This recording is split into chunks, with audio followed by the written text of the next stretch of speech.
ఒకసారి భర్త చనిపోయినాడు, బిడ్డను చాలా గారాబంగా పెంచింది ఒక తల్లి. మంచి చదువులు చదివించింది, మంచి సర్జన్ అయింది ఆమె, ఎంగేజ్.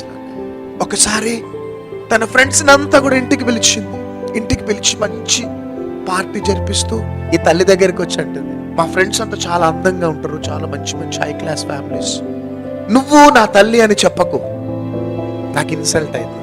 ఇంట్లో సర్వెంట్ అని చెప్పేసి ఈరోజు ఒక్కరోజు, ఎందుకంటే నీ ముఖం అంతా కాలిపోయింది, పెదవులు కాలిపోయినాయి, చాలా వికారంగా ఉన్నావు నువ్వు, కాబట్టి ఈరోజు ఒక్కరోజు మమ్మీ ప్లీజ్ నా సర్వెంట్ అని చెప్పేసి తల్లి అని చెప్పకు, నాకు చాలా ఇన్సల్ట్ అయిపోతుంది అంటే తల్లి చాలా ఏడ్చి, ఫ్రెండ్స్ అంతా వచ్చిగానే మా సర్వెంట్ అండి, మా సర్వెంట్ అంటే ఓకే అమ్మా. వెళ్ళిపోయినారు. వెళ్ళిపోయిన తర్వాత బిడ్డను పిలిచి తన ఎంగేజ్లో ఉన్న ఫొటోస్ చూపెట్టింది. ఎవరీమే అంటే నేనే బిడ్డ అన్నది.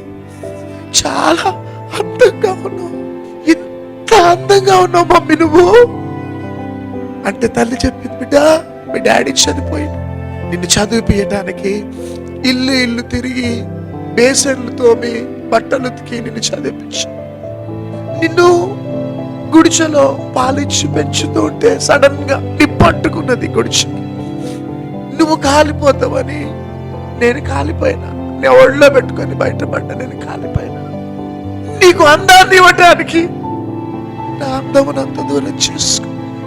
అప్పుడు ఆ యవ్వన బిడ్డ కుమిలిపోయి ఏడ్చి, మమ్మీ నన్ను క్షమించు. ఒకటి, యేసయ్యది పదములు చాలని ప్రేమది.